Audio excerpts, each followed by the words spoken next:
kabar pemirsa? Saya Widianto, kita berjumpa dalam Indonesia bersama Galeri Indonesia Kaya. Dari West Mall, lantai 8, Grand Indonesia Jakarta, kami kali ini akan kedatangan teman-teman, pengusaha-pengusaha muda, dan sebelumnya juga ada sahabat saya yang sebenarnya bukan bergerak di bidang yang dia geluti saat ini. Kami panggilkan sahabat saya, Ria Sarwono dan Cynthia Lamusu.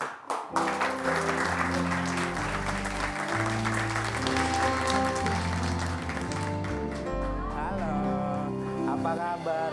Ini apa ini? Ini nasi kepal. Wow, silakan. Halo Ria. Silakan.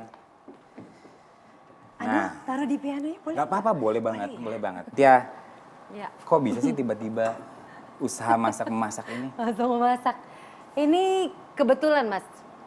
Jadi boleh cerita dikit ya? Boleh. Banyak juga gak apa-apa. Banyak. Jadi awalnya tuh aku justru dulu pernah bisnis, jadi hampir sama kayak Ria juga. Jadi dulu pernah punya butik, terus bikin clothing line. Ya. Itu udah berjalan 4 tahun. Saat-saat masa vakum gara-gara tidak memperpanjang sewa tempatnya, tiba-tiba muncullah ide si kuliner ini. Itu gara-gara nggak sengaja. Jadi setelah nikah aku memang punya hobi baru, masak. Karena sering masak, posting gambar di akun Twitter pribadi aku tadinya, akhirnya aku bikin akun Twitter sendiri khusus hobi masak aku.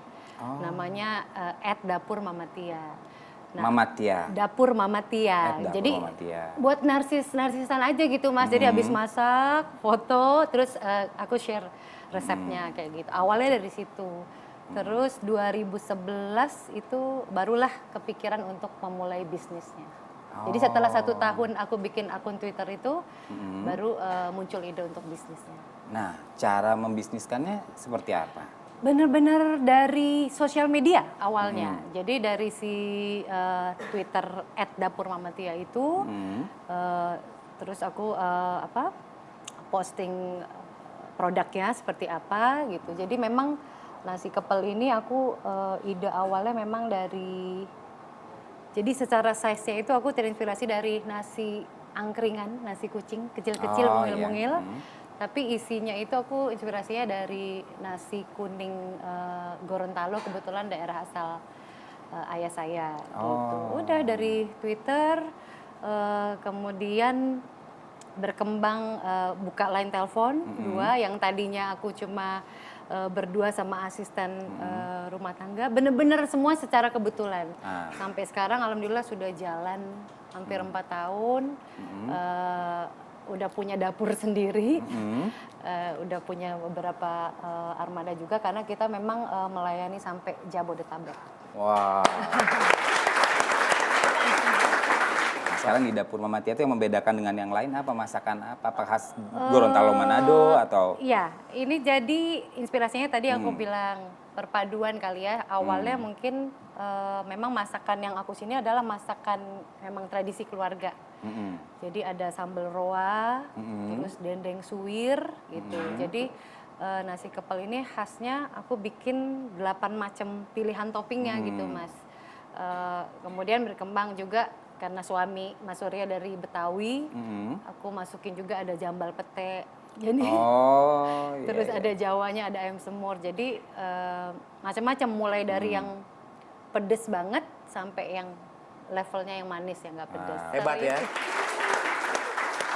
Akhirnya dari bisa nggak bisa dan sekarang menghasilkan secara ekonomi. Alhamdulillah dari hobi. Dan itu aku selalu berbagi cerita bahwa apalagi ibu-ibu rumah tangga ya. Aku juga termasuk ibu rumah tangga gitu. Di luar aktivitas profesional aku sebagai seniman, kebetulan aku juga tipe perempuan yang udah kalau nggak ada kegiatan di luar, senangnya di rumah, yaitu eksperimen masak apa gitu. Ternyata bisa menghasilkan. Jadi kalau misalnya kayak ibu-ibu rumah tangga yang punya, misalnya yakin nih, wah ini misalnya masakan saya enak, kenapa enggak? Apalagi sekarang ditunjang sama sosial media yang ada. Oke. Dengan keberhasilan Cynthia Lamusu ini juga mungkin bisa memberi inspirasi yang ada di rumah, bisa membantu keluarga, memberi manfaat buat keluarga. Betul. Nah berikutnya Ria nih, udah 6 tahun dengan Cotton Ink. Itu gimana sih suka dukanya dan inspirasinya dari mana pertama kali buat bisnis di sosial media bentuknya fashion seperti ini? Jadi awalnya itu memang karena aku dan partnerku, Karlin, kita kan baru lulus kuliah. Karlin baru lulus kuliah, aku juga lagi mau masuk tugas akhir. Terus memang kita berdua itu, kalau Karlin dipicu karena, nih gue habis kuliah ngapain ya gitu, gue harus kerja apa ya gitu. Karena kebetulan kan Karlin itu emang fashion designer kan.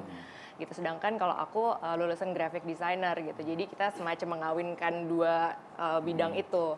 Gitu. Terus kita memang dari awalnya memang nggak mau kayak, aku dan Karlin tuh memang kayak kita nggak mau kerja kantoran gitu. Jadi ya udah gimana kalau misalkan kita bikin baju aja deh, printed t-shirt gitu. Akhirnya kita tahun 2008 itu kita mulai dengan printed t-shirt. Kita bikin si Obama printed t-shirt itu. Kita awalnya memang karena cuma berdua dan gak mungkin dong kayak kalau misalkan buka toko apa segala macam itu kan costnya banyak gitu. Sedangkan yang kita tahu banget karena kita waktu itu generasi Facebook gitu, jadi ya udahlah gitu. Udah Ri, lu pakai kaos gitu, foto terus ya udah diupload gitu. Ternyata sambutannya dari teman-teman sendiri juga sangat baik gitu. Dan dari situ mulai berlanjut gitu. Akhirnya kita mulai bikin koleksi ready to wear yang memang lebih lengkap gitu. Dan pokoknya mulai berkembang dari saat itu deh. Jadi dari Facebook kita pindah ke Blogspot supaya orang bisa lihat koleksinya gitu. Dan akhirnya ketika Blogspot kita rasa, karena kita juga waktu itu cuma berdua yang ngejalanin, jadi semua order itu masuk ke kita berdua gitu kan. Dan udah mulai sering berantem tuh gitu kayak, loh katanya yang ini udah dikirim gitu, kok yang ini belum gitu.